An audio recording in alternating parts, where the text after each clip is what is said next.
നമസ്കാരം, ജന്മഭൂമിയിലേക്ക് സ്വാഗതം. ഇത് എനിക്ക് ഭ്രാന്തായതാണോ അതോ നാട്ടുകാർക്ക് മുഴുവൻ ഭ്രാന്തായതാണോ എന്ന് സലിം കുമാർ ഒരു സിനിമയിൽ ചോദിക്കുന്നുണ്ട്.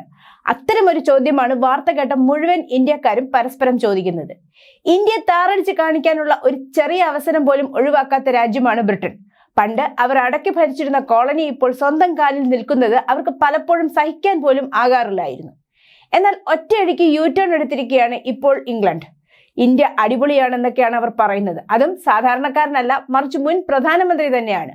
10 വർഷങ്ങൾക്ക് മുമ്പുള്ള ഇന്ത്യയിൽ നിന്ന് വലിയ മാറ്റമാണ് ഇന്നത്തെ ഇന്ത്യക്ക് ഉണ്ടായിരിക്കുന്നതെന്ന് തുറന്നു പറഞ്ഞിരിക്കുകയാണ് മുൻ ബ്രിട്ടീഷ് പ്രധാനമന്ത്രിയായ ടോണി ബ്ലെയർ.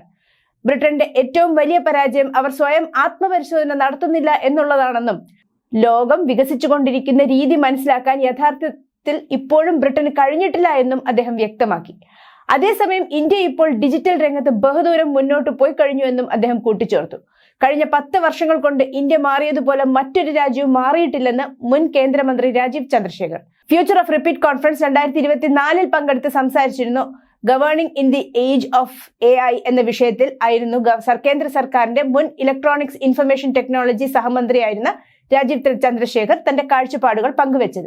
ഇതിനുശേഷമാണ് ഇന്ത്യ നിസാരക്കാരല്ല എന്ന പരാമർശവുമായി മുൻ പ്രധാനമന്ത്രി ടോണി ബ്ലെയർ രംഗത്ത് വന്നത്.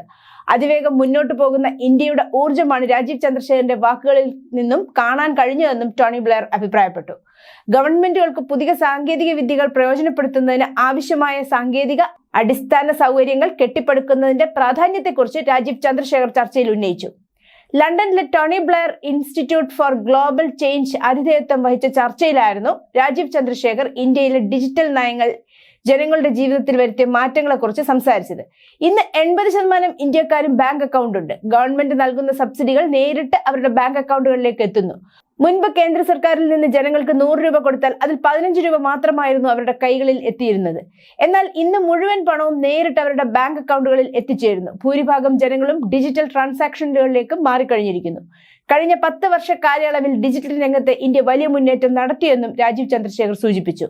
മോദിക്കെതിരെ അപകീർത്തികരമായ വീഡിയോ ഒക്കെ ഇറക്കിയെങ്കിലും ഒടുവിൽ മോദി ഒരു പുലിയാണെന്ന് ബ്രിട്ടൻ തന്നെ സമ്മതിച്ചു എന്നതിന്റെ തെളിവാണ് ഇപ്പോൾ ബ്രിട്ടീഷ് മുൻ പ്രധാനമന്ത്രി നൽകിയിരിക്കുന്നത്.